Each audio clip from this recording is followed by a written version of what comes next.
Stone is a Montgomery real estate man who up until 3 years ago had spent a quarter century in the automobile business. He spent 2 years in the Army at the end of World War II as a rifleman in the infantry.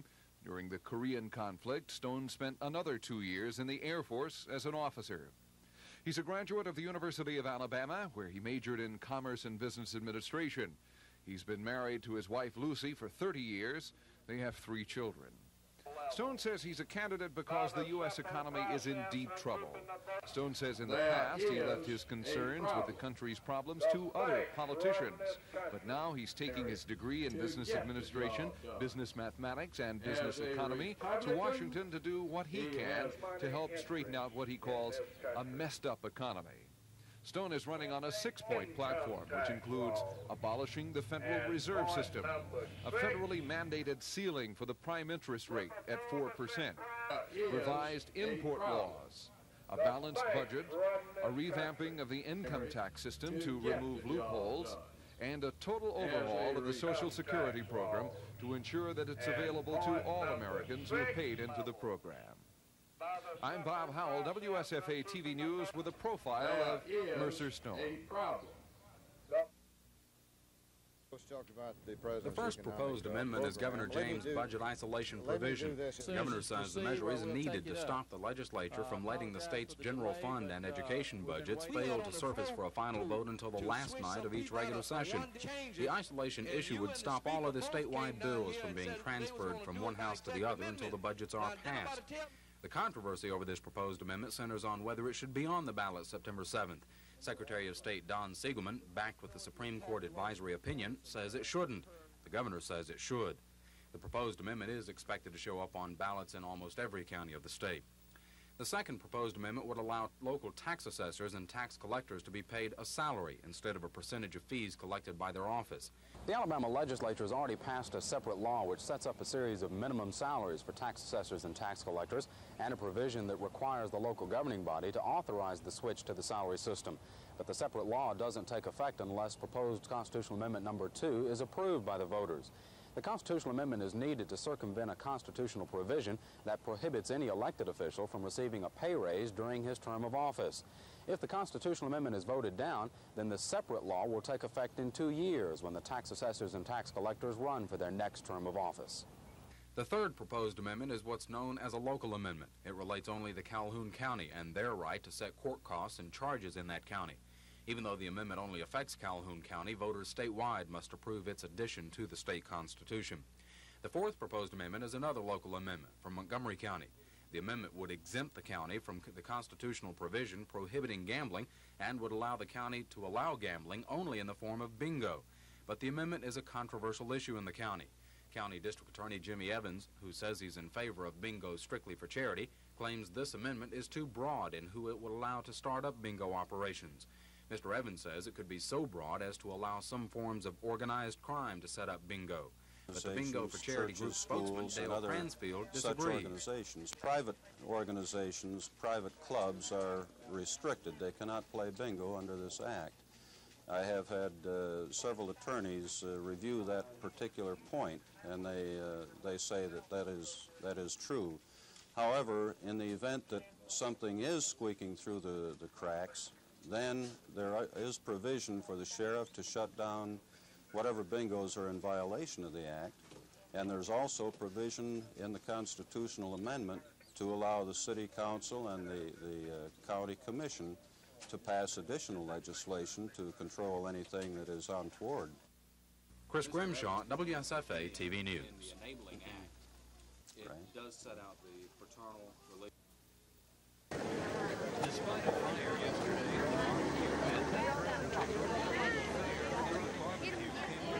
without a hitch.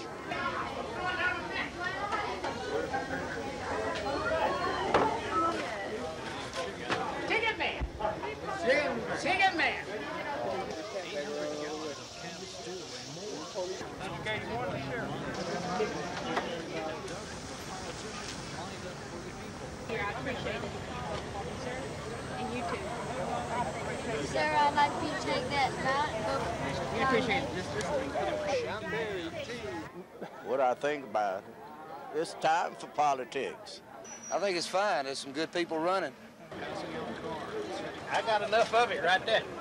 If I go through it and understand half of it, I'd be doing pretty good. Well, there's enough of them, isn't it? You got a nice selection. Got a box back, huh? No, I just want some barbecue. Sometimes. Barbecue organizers like this every election year, political offerings and campaign workers all just got married. It'll soon be over and we'll all be glad. It's unreal. Well, I think they're overdoing it. and defeat. That's all in the game. Tom Foreman, WSFA TV News. Campaign workers continued making the usual telephone calls today, dialing the 7-digit numbers to thousands of known and unknown voters across the state. Enrolling campaign literature on each of the candidates' plan for progress for Alabama has now become a chore, especially many sore fingers. But despite the pain, the work goes on, and so do the high spirits and nervousness on the night before the election showdown. Candidates and workers know they've done what they set out to do months ago when Joe McCorkadell, George Wallace, and George McMillan decided they all want to be Alabama's next governor. However, there can only be one winner. My father will be the same man whether he is elected governor of Alabama or whether he's not elected governor of Alabama. He's been the same man as he served as Speaker of the House. He's sincere and he's concerned. And he's not going to change whether he's elected governor or whether he's not elected governor. What if he doesn't win? Then what? Will all this work be in vain? No. You never do anything in vain for George C. Wallace. I feel like the people are the ones that are going to suffer. They don't need to complain if they choose the wrong one. All that's left now are plenty of empty boxes once filled with thousands of campaign literature. But the task will pick up again when the workers find out tomorrow their candidate is the choice of the people.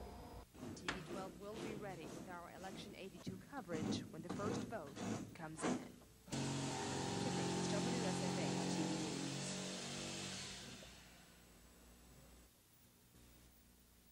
There's a feeling of confidence at each of the campaign headquarters. Joe McCorkadell's son, Mac, arrived early this morning to do some last-minute campaigning before the election showdown. His father's volunteers were there helping out, too, rolling the last of about 700,000 of Mr. McCorkadell's Blueprint for Progress leaflets and calling supporters at their other statewide campaign headquarters. Workers say all the time, effort, dedication, and hard work that began when the campaign started early this summer will end for the moment at midnight tonight. They know the rest is up to the voters. Since last Thursday, I think I've rolled a few thousand. And my hands are sore, and the Band-Aids are helping, but if this is what it takes to win, then I'm all for it. How do you feel right now? Real jubilant. I feel like we're coming in as number one.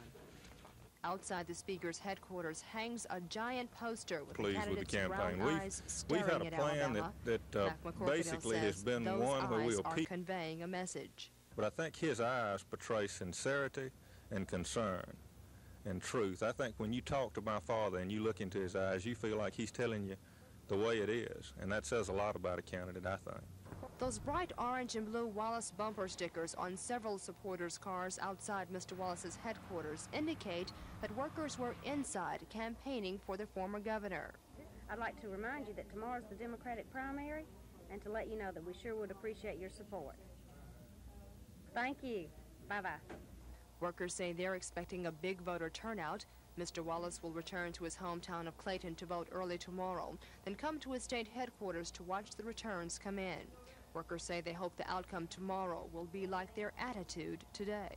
Everybody's really excited because we think he's going to win. Many of George McMillan's supporters showed up at several local barbecues, greeting people with last-minute campaign literature.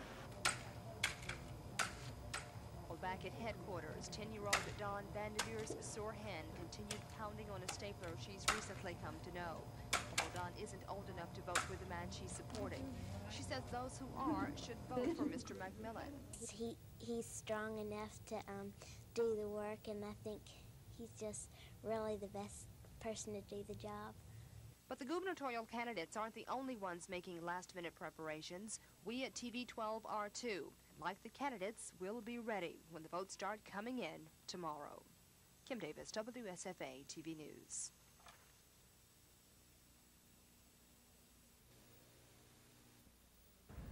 No picketers today, no signs protesting against Alabama Power, no work going on, and still no sign of resuming negotiations between Alabama Power and the IBEW.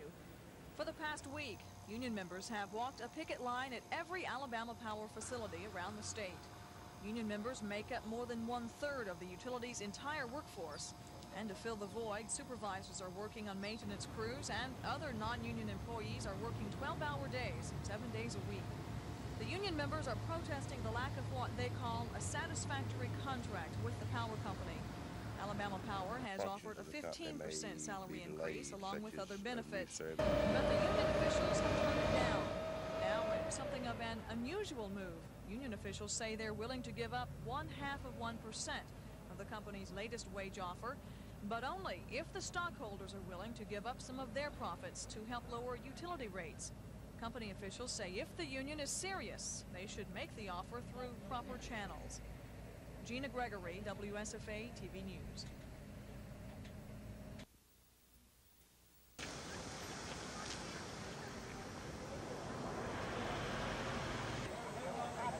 Sarah, I'd like you to take that amount and go to Mr. We appreciate it.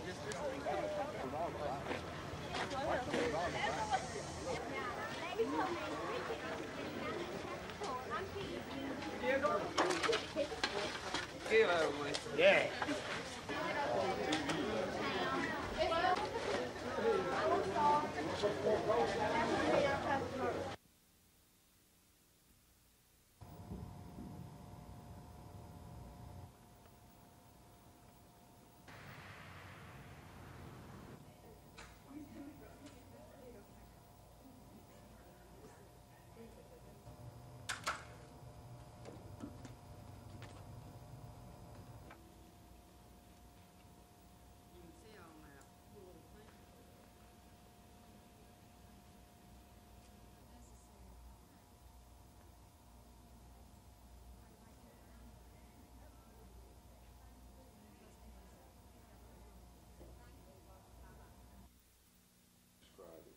Beat 14 starts at Slapout, Alabama, where they will slap out of nearly everything at one time.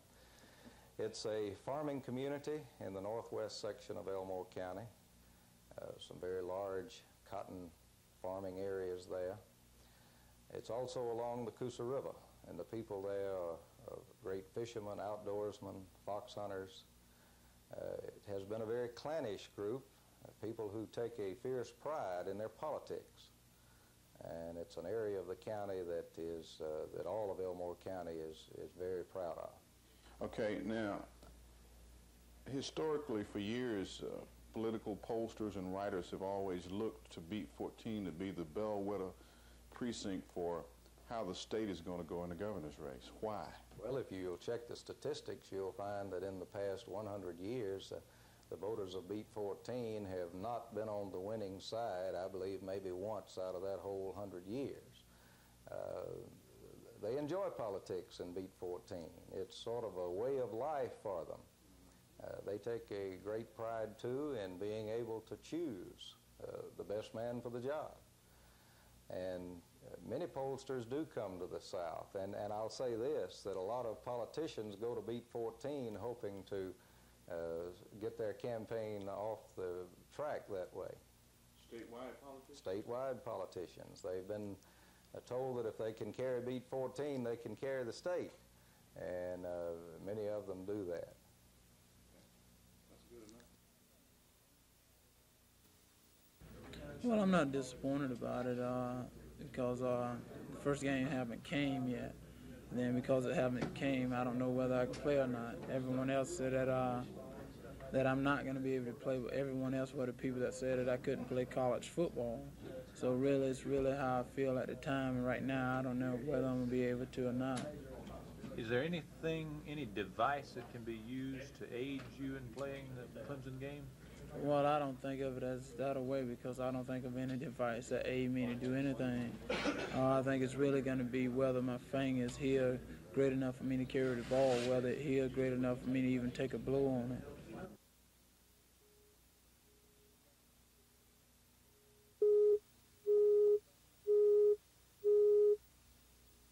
Buck and I are good friends, but you know, he's made the job tough for me. And the fact that he has been very successful in his 4 years that he's played here in Georgia, you know, we're different kind of quarterbacks, I guess. But you know, the only thing that I'd like to keep doing is to keep winning, just like he did.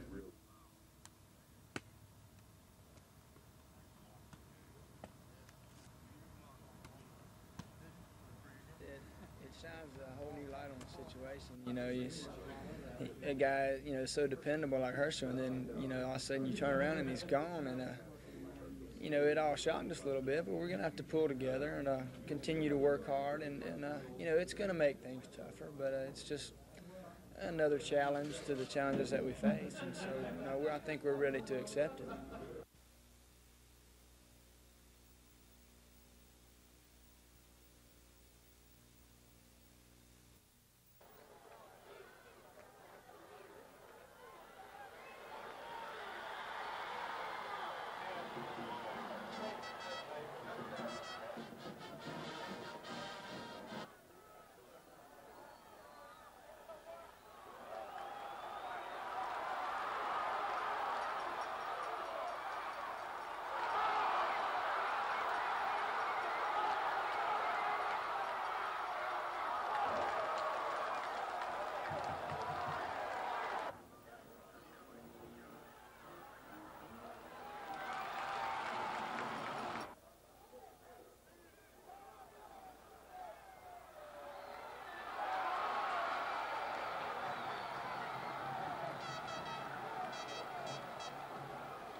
For the past week, picketers have been here, carrying signs of protest against Alabama Power. But today, nobody. The building is empty, and so is the entrance where the union members have been walking a picket line. While the strikers are taking a holiday of sorts, union bosses still aren't back at the bargaining table. But union officials have made an unusual offer.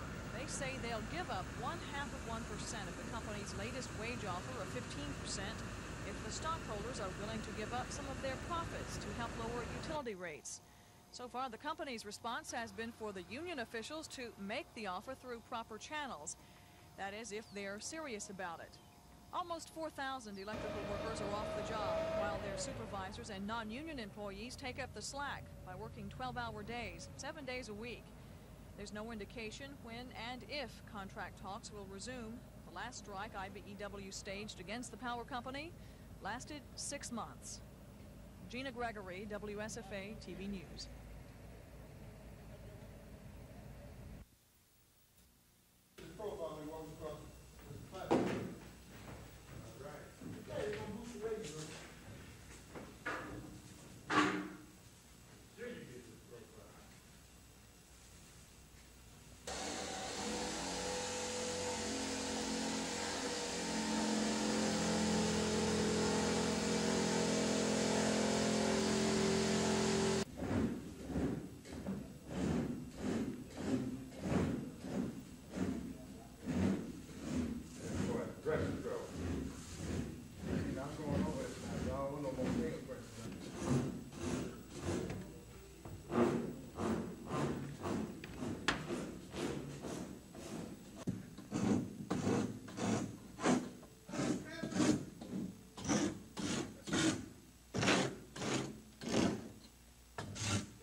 Okay, what is the political history of Beat 14? Well, Norman, back sometime, it started this talk, so goes Beat 14, goes to county, goes to state. And we began to check in Beat 14 from the records to prove they picked a winner for 17 governor's race, which would be 6 to 8 years. Will Beat 14 pick the governor this time? Well, a little early, don't hear too much talk, but as of now, I'd say George Wallace will carry Beat 14. I know who's going to be governor. I know who'll be governor. I think George Wallace carry Beat 14. Why has Beat 14 consistently been correct? Well, we don't have any block voting up here. Each individual, he or she, picks the candidate they think will do the best job, and they cast their votes. We don't have any block voting or getting together. We're all going to pick one guy. Each one votes their own conviction. Y'all don't get together and say we're going to vote for No. We just pick the guy we think will do the best job as governor of the state of Alabama. What kind of people live in Beat 14? Fine people, the best people. We never move up here. Everybody's small landowners. Huh? Everybody? Small landowners. We don't never move around. Everybody owns just a little tract of land.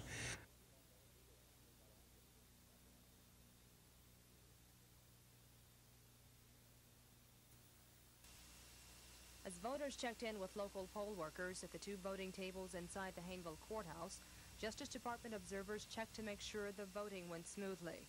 That's their job. The federal workers kept an account of the names and race of all the voters who cast ballots today. When anything out of the ordinary came up, observers made a note of that too. For example, when local election workers told some voters they weren't assigned to vote in the courthouse precinct, federal observers jotted their names on a list and asked if they were registered voters. At the end of the day, observers will make a comment which it will study later. Officials say that report will determine if their trained observers will come back for future elections or if corrections need to be made in each county's election procedures. Have you noticed from the voters who are going in to vote now that the federal poll workers are here? They feel more relaxed and more confidence what they are doing. And I think that's one reason we should have them here. We've had poll watchers for some time in Lowndes County, but I think it's nice to have them here. People are relaxed and it doesn't bother them. The reaction among some voters who know the observers are here monitoring the election has been mixed. Some voters say it doesn't make a difference. Others say it does. It's supposed to be justice. I think that's what they're trying to do. That the Justice Department sending observers down here would help ensure that the voters get a fair shake when they go inside the poll. We all know that there have been a lot of complaints in the last election of lost votes, so I think it'll make quite a difference in this election. This isn't the first trip to Lowndes County for federal officials. Their report will determine if it'll be their last.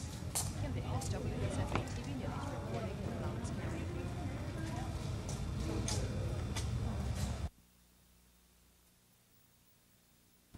Computers from the Boroughs Corporation are the heart of the News Election Service's efforts to keep track of votes. The NES is a national organization made up of various news media, including WSFA TV, whose purpose is to gather, tabulate, and distribute election results. In Alabama, 2 mainframe Boroughs computers are being used to tabulate election results from stringers in each of Alabama's 67 counties. This Boroughs 1860 computer, similar to one in Birmingham, stores millions of bits of information that can be processed at the speed of light and sent to any number of terminals across the state.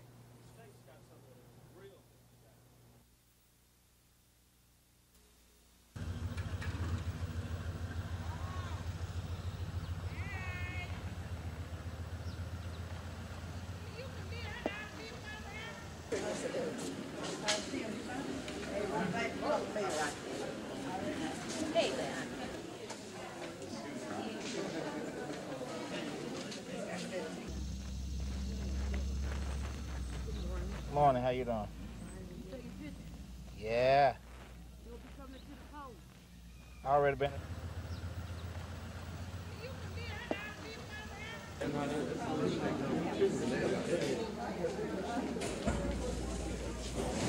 What?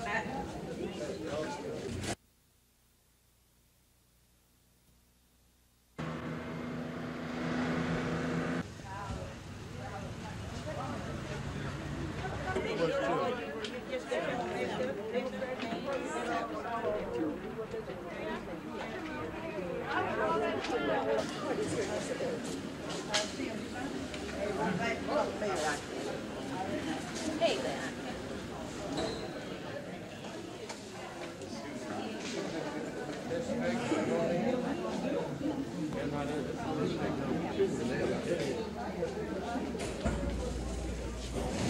What?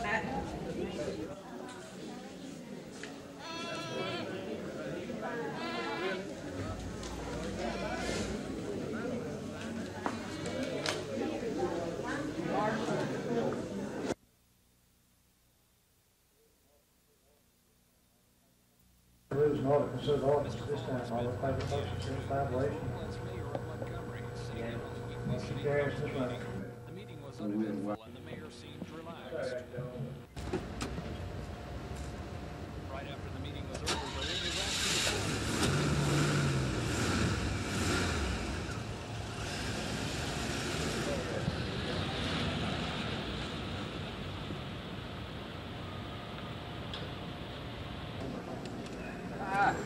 How y'all doing?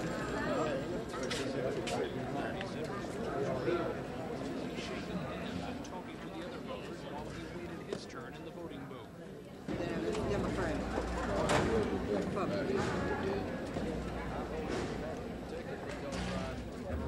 See you later, man. Okay. I think most people that are basically conservative and independents and so forth voted Democrat primary. Most people in Alabama. Hey there. How's it going? Yes, sir. You all right? Indeed, the real race is still, after today, 55 days away. So I think this is just a way station. I'm glad to get behind this and looking forward to the rest of the challenge. As he was leaving, Mr. Farmer was greeted by the local school children. Mr. Farmer is the only candidate for the Republican nomination.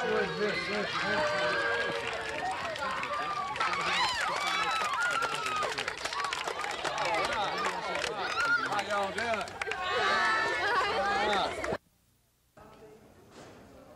The Montgomery County Probate Judge's Office says the decision to delete Amendment Number 1 was made when the Supreme Court issued an advisory opinion saying the so-called budget isolation amendment shouldn't appear on the ballot, despite the governor's insistence. But Governor James was apparently unaware of the decision in Montgomery County, and he and the First Lady slowly worked their way to the voting machine. The first to discover the missing amendment was Mrs. James. Governor James then took his turn, pausing to pose for photographers, then casting his vote. When he emerged, the governor asked why the amendment was missing.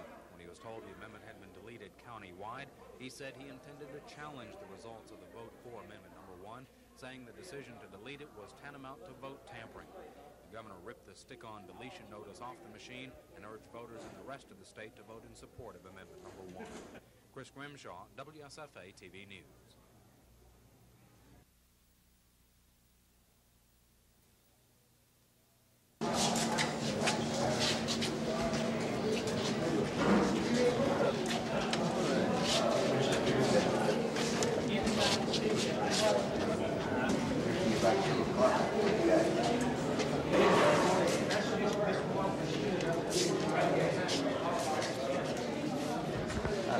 Governor, any last-minute predictions? See y'all here.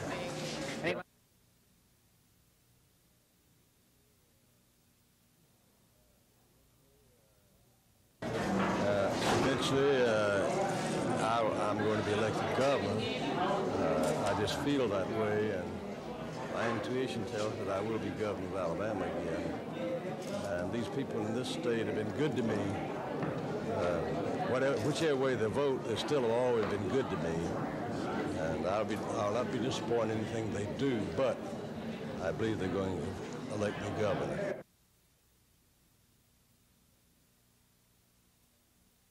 A victory party at the McMillan headquarters gets underway as this report airs.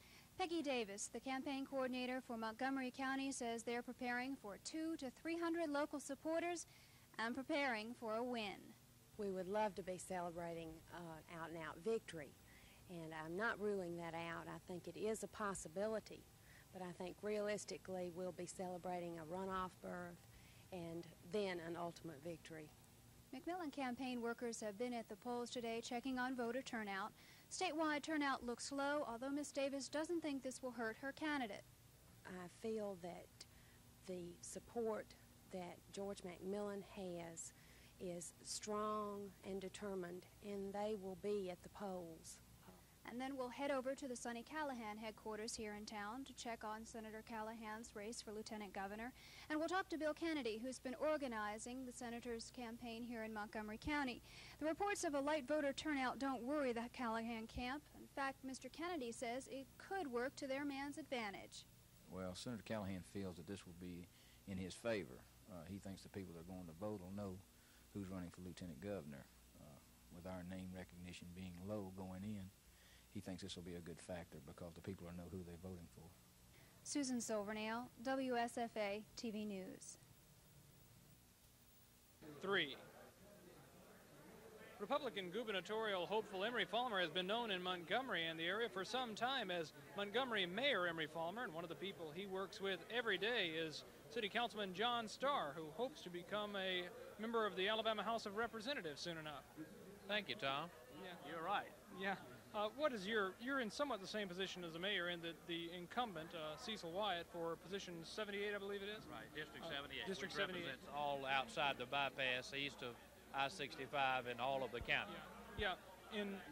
In that race, you're in somewhat the same position as the mayor in that your incumbent has no competition for the primary, you have no competition for the primary, so things are just starting for you. That's correct, Tom. We were looking forward to this day so that we could get started campaigning, because if we had started earlier, we would just confuse people because our name wasn't on the ballot. And I feel very strongly that this is the beginning of our campaign season from now to November the 2nd. And I'm looking forward to next week getting started campaigning out there. We were discussing a little bit earlier, a lot of trends may show up before the evening's over, which way people are going toward what sort of platforms they're going for. Will that change your race any? I don't much think so, because I think that it's pretty well set as to what the issues are in my particular race. In the course of the election tonight, the primary tonight, some trends may emerge as to what people are looking for in candidates. Will that change your platform any after tonight? I don't much think so, Tom. I think that my platform is going to be my record on the city council, my fiscal responsibility, my crime prevention programs, my education program of wanting to have kindergarten in the school system in Alabama. I think that my conservative record on the city council. Also, I feel very strongly that this particular race is more of a local race and not one that is going to be based on a specific issue, Tom. You are watching the returns, though, tonight. Very definitely with interest. And if I see an issue that I really can support, I'll be out there saying that. Okay, thanks so much. This is John Starr, City Councilman John Starr, who hopes to be Alabama Representative John Starr, has been working with Mayor Emery Falmer for some time at the city level, and if they both get their wishes, they'll soon be working together at the state level. Back to you, Bob. The crowd has thinned out a little bit here at Falmer headquarters. One of the main platforms of the Falmer race since the beginning has been to bring industry to the state, and we've got Winton Blunt, the chairman of the board of Blunt Incorporated, here with us. How realistic a goal is it for one candidate to propose to bring industry to a state?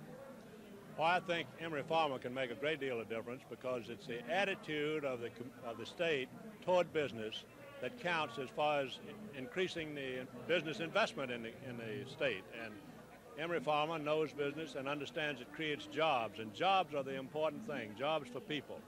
And we can't do it unless we get expanded industry, or a growing industry, and attract industry from outside the state. Again, mentioning that to build up on a state level might present some problems because industry by nature crosses state lines. Well, the general economy in our country has a great deal to do with it, but within the general economy, each state is competing to attract other industry to come in and create jobs. And creating jobs is what Emory Farmer's campaign is all about. I think that he has a knowledge of business, an understanding of the business climate that will bring industry in, create more jobs for our people. Is this something that industrialists are looking for in government, as some people who understand business? There's no question about it that the attitude of a state government toward industry has a lot to do with the selection of a state in which to build a plant. Okay, speaking to Winton Blunt, the chairman of the board of Blunt Incorporated here at the Fulmer County Campaign headquarters. Back to you, Bob. Here at Fulmer Campaign headquarters, the crowd has thinned out considerably. At this point, as we're talking to the candidate here, the former Governor George Wallace is the one who's got the lead in the Democratic race. How do you react to that? Well, I expected that he would lead the ticket. Of course, the returns are coming in very slowly, and we haven't seen the returns from many of the North Alabama counties. Jefferson County's returns are 20–25%, and so we really don't have a clear picture yet. I expected former Governor Wallace to lead the ticket and expect that he would continue to lead, but I think second and third place is yet to be determined. How will that suit you in your campaign if the former governor gets the nomination? Well, I think there will be a runoff unless something drastically changes as more returns come in. I'm prepared for any eventuality of whichever the combination might be, and as I said earlier this evening, I'm going to continue to do what I've been doing, and that's carry my message across the state, and we'll let the chips fall where they will, because I can't influence it any way whatsoever at this point. You've been moving a lot in the last few weeks, more into, it seems, into the rural areas. Are you trying to put an emphasis there now? Well, I've been spending a great deal of time in the metropolitan areas. I've been in the rural areas. I'm going now back to some of the rural counties, letting them know that I care, that I want their vote, that I need their support, and that I will appreciate it. Then I will be back into the larger counties again, and it's 55 days to Election Day, and I will do my best to cover every county again, and several of them many times. Okay, so this evening, where's your next stop? Well, tomorrow I'm going to Aliceville, Carrollton, and Gordo. The next day I will go to Reform, Vernon, Sulligent, Gewin, Hamilton, quite a few places in that area. Hard and heavy on the campaign trail. Oh, absolutely. I'll be there as early as I can find anybody to talk to. Okay, best of luck, Mayor. Thank you. Here at the Fulmer campaign headquarters, that is Republican candidate Montgomery Mayor Emory Fulmer, who's said for some time now, and he's still saying it tonight, no matter who comes out, this is just halftime in his race as they head toward the November election. Back to you, Bob.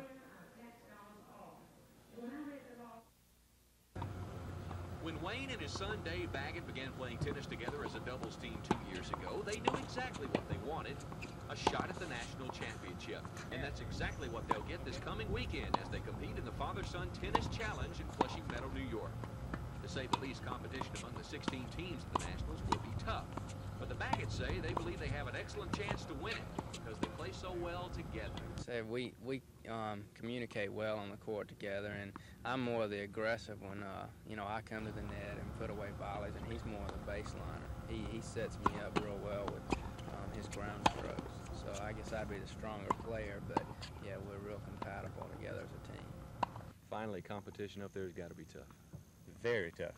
We have to be extremely lucky to win, but we also feel that we have a real good shot at winning it if we play our best. And we're capable of doing it, I would think. We're looking forward to giving it a shot anyway.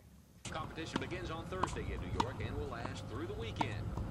Wayne and Dave Baggett are hoping the father-son National Tennis Championship will be theirs.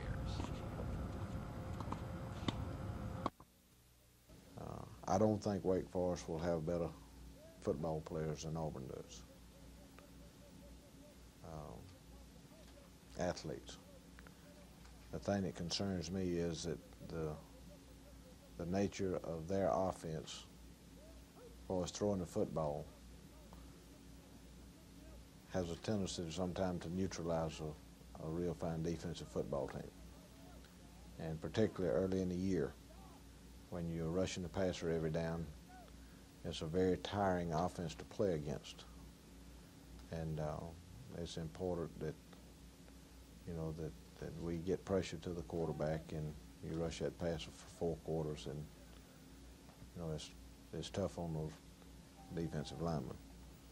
But their offense, again, has I think is a neutralizer for a defensive football team that ordinarily would be very difficult to run against.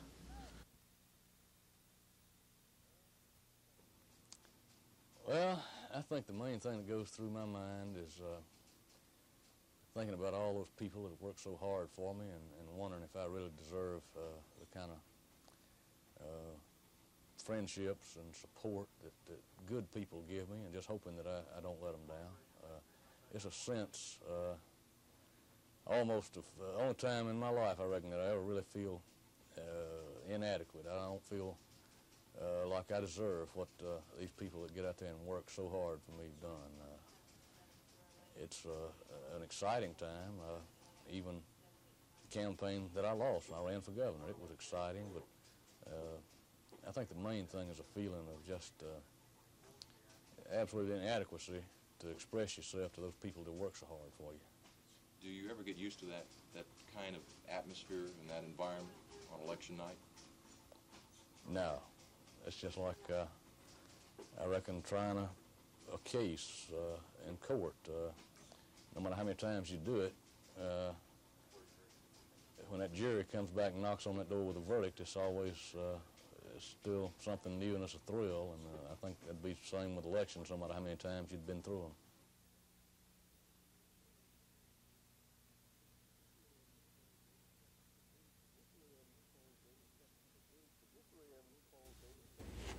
This Ray Evans poll dated September 3rd predicted that Joe McCorkadale would place first, George McMillan would run second, and George Wallace would run third.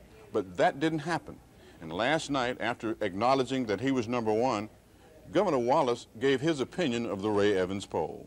And this poll is a poll of a fine young man who worked driving a truck for me in 1970, delivering bumper stickers and platforms. And he came to us and wanted us to subscribe, be the subscriber to his poll. But we wanted a scientific poll. And I think tonight shows that this particular poll that I heard Mr. Baxley say had hurt so many people and so many candidates, especially locally, that it ought to be recognized for what it is. It is fraudulent and is not a true scientific poll. Runoff activity has already started here at Wallace headquarters with a series of meetings and telephone calls to former McCorkadale supporters in an effort to get their support in the runoff. Plans are also being made for campaign stumps around the state in an effort to win the September 28th runoff. This is Norman Lumpkin, WSFA TV News at Wallace headquarters. George Wallace openly courted the black vote, and he got more than he bargained for. Returns show the former governor received about 25% of the black vote, with much of it coming from predominantly black counties in the state. Black leaders admit they didn't expect Mr. Wallace to do that well. Those counters. Now, whether he carried the black vote in those counters is a different thing. If one could get 25% or 30% of the black vote in the county and put that with the white vote in that county, then that would give a majority of Alabamians, over 60%, have decided they want to break the shackles of negative politics. Looking ahead to the runoffs and will be pulling for Mr. McMillan along with other candidates they endorsed. Black leadership will decide what we need to do, and that's what we'll do at that particular time. But we expect McMillan to win the runoff, and so I don't think we'll have to even cross that bridge. But if Mr. McMillan doesn't cross that bridge? The question then will be, who will ADC support in the November general election? Traditionally, the organization has pulled for the Democratic nominee. But if George Wallace is the nominee, ADC officials say they'll have to decide if they will continue with that tradition. And historically, ADC has never supported George Wallace. Kim Davis, WSFA TV News.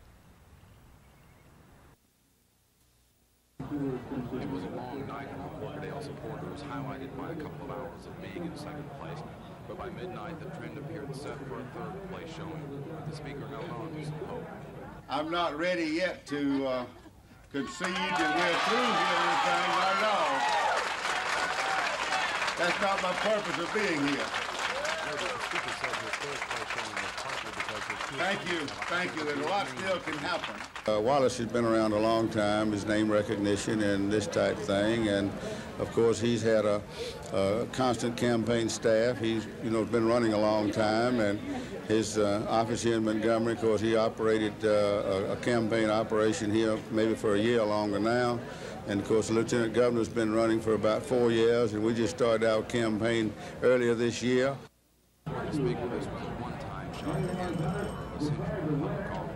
I'm going home, and I can go home and operate my businesses and make a lot more money than I have in politics these last 24 years, and I can get to do a lot of hunting and fishing and enjoying my family.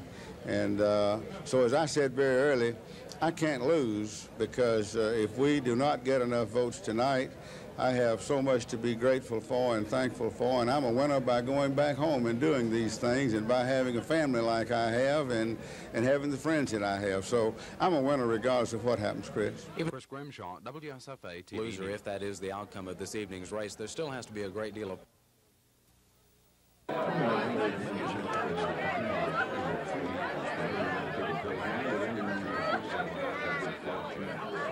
Through the night, the candidate and key advisors predicted victory from information they received from field workers at key polling locations. Baxley doesn't plan to let any grass grow under his feet.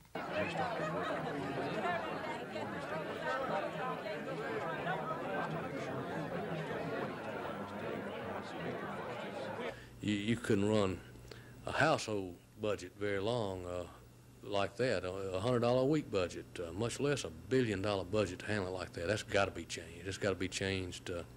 That's the cause of a lot of our problems. Baxley isn't pulling any punches about his future political aspirations, but he adds a lot depends on how successful he is reforming the state legislature. If I do a good job as Lieutenant Governor, I do think I would probably run for governor. Any predictions in this gubernatorial race?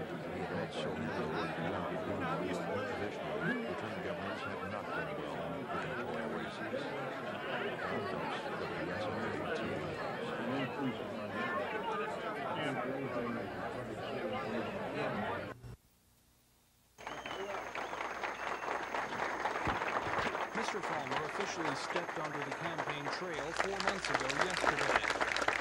After much soul searching and prayerful consideration, I announce today that I am a candidate for governor of Alabama in this year's election. Hey. Since that time, he's been keeping a regular schedule of appearances all over the state. He's been shaking hands and talking about his plans for Alabama. The next governor of the state of Alabama, Emory Falmer. So I think that new leadership is the big issue in this campaign, of who can provide that new leadership that will lead Alabama into the 80s instead of back to the 60s or wherever.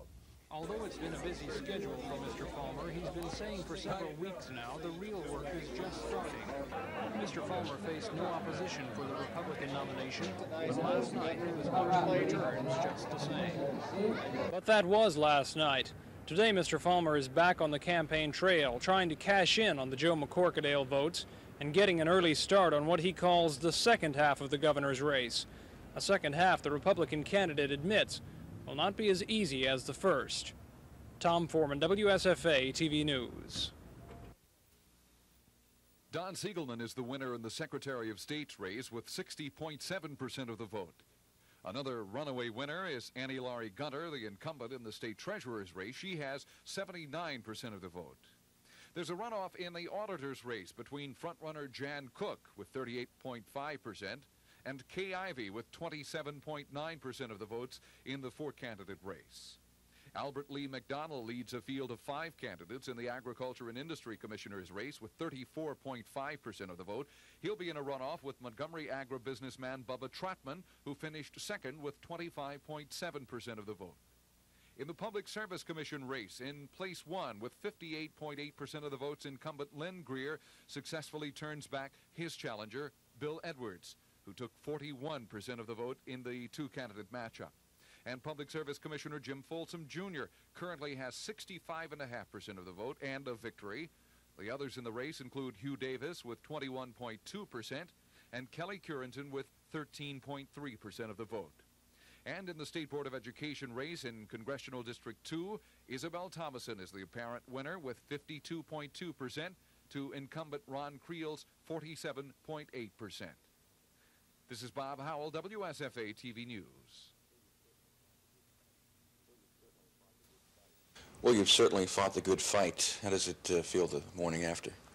Well, you know, this is the first time we've ever lost an election, and we don't really feel like jumping up and shouting for joy, but nevertheless, we're proud of what we accomplished. We're proud of the fact that we were able to come from a position of not even being a contender to a major contender. So I think, you know, when more than 250,000 people vote for you who did not even know you some 2-3 months ago, I think it's a good accomplishment. So we're pleased with the showing we made, but disappointed naturally that we didn't win.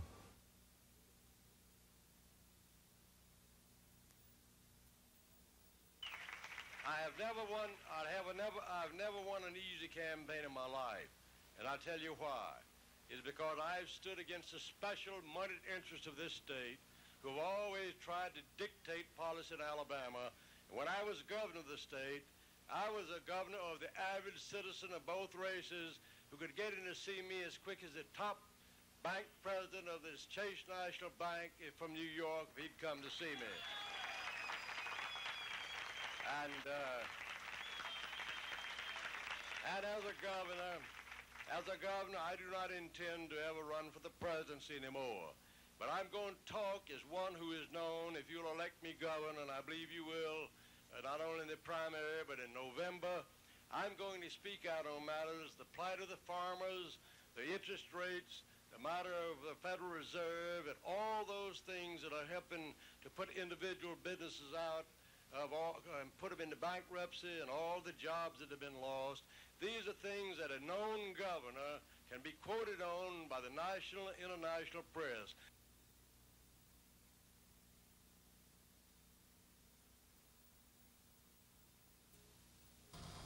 The finest thing that this commission can do, this gentleman may I suggest that we move along for about an hour and see how we're doing, and it'll probably have expense money. We were told that the expense money didn't come in.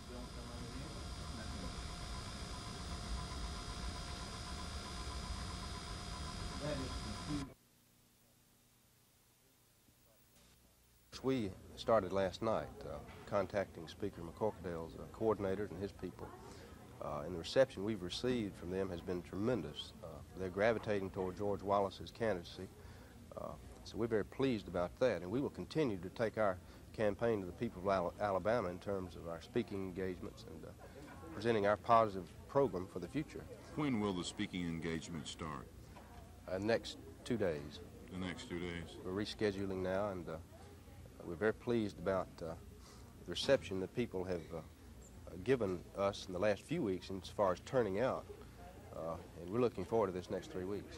What about funds? How much do you think it'll cost for a runoff?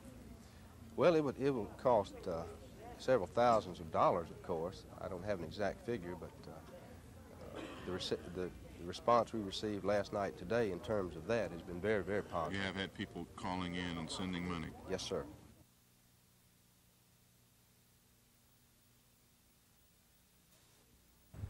Specifically, if you ask if I were to ADC ask Chairman you where Joe the Reed black who the vote majority went of blacks in the supported governor's in the race, primary, you'll get this what answer. would you say? Oh, I think Mike Millen got the black vote in the governor's race. I think that certainly a big majority of it. As I said earlier, Governor Wallace got probably 25 to 30%, but Mike Millen then got the rest of it. So I don't think Mr. McCorkindale got hardly any blacks at all. Who voted the Democratic primary that I will be the best candidate to beat the candidates Republican. ADC supported either won or are in the runoffs. Majority of Alabamians, over 60%, have decided they want to break the shackles of negative politics that have held us down. And there are only two choices. Mr. Reed says black leaders across the state will cross that bridge when they get to it. Kim Davis, WSFA TV News.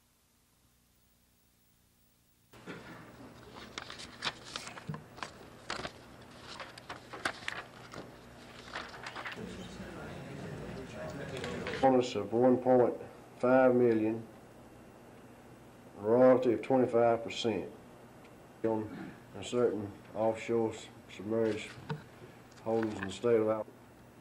$1,033,000. The royalty, $47,000, 25% royalty. That shell, $1,047,000, 25% royalty.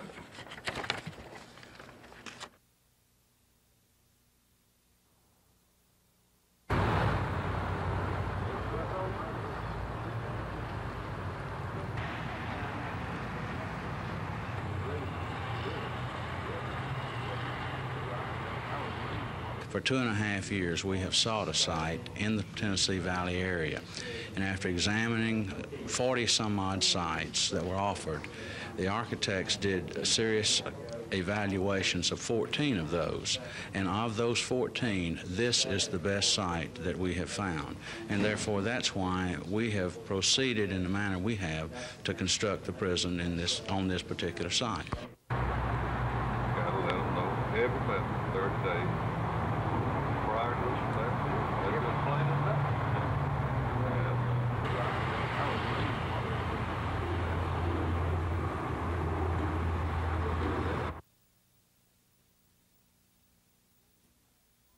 George McMillan's hard work and careful organizing paid off last night. He captured 30% of the total vote, but he wasted little time in claiming something of a majority. To McMillan, a majority is that group of Alabamians who want to break the shackles of negative politics. We believe that a majority of Alabamians wanted a leadership that was old enough to understand the problems, but young enough and determined enough and able enough to solve the problems, not exploit the problems for political advantage.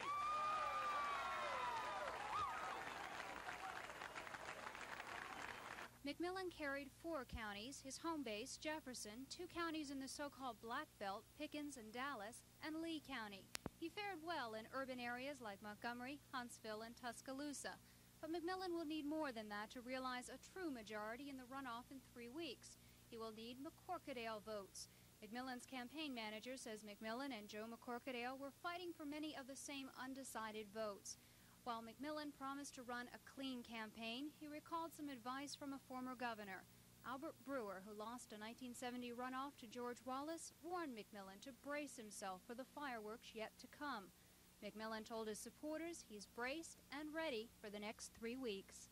Susan Silvernail, WSFA TV News. Certainly we'll have a good strategy. Now, of course, I would be remiss if I did not say that we'd given some thought to that already.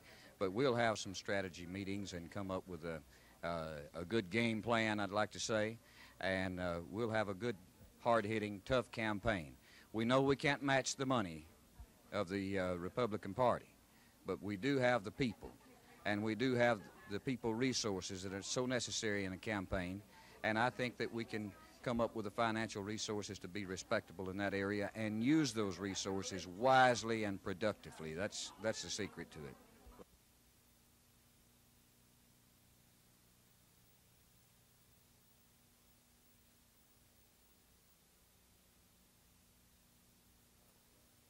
I'm highly gratified because I had three very honorable opponents who are capable persons, and it appears that I have won without a runoff. There are 8 counties in this Senate district, and we carried 7 of them, only lost 1, so it's a very humbling experience, and I'm grateful. I had a lot of help. You can't win like this. I walked a long way, resoled my shoes twice.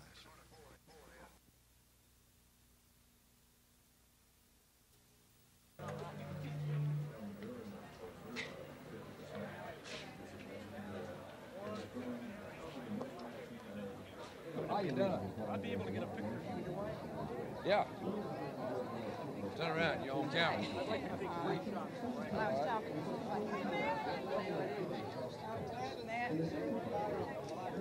This is great.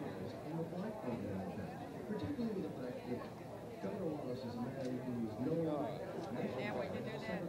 That's a nice pose, the governor, the first lady.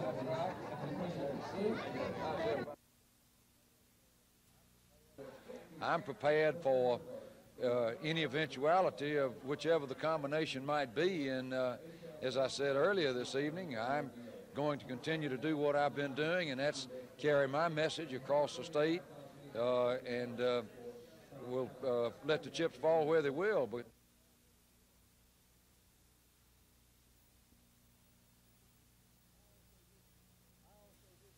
I also wish my opponent, Larry Dixon, the best in the future. I hope that he will find his experience as serving as the senator for the good people of District 27 the exciting and fulfilling thing that I found in the past 5 months. And I wouldn't give anything for my experiences as the state senator and the good people I've met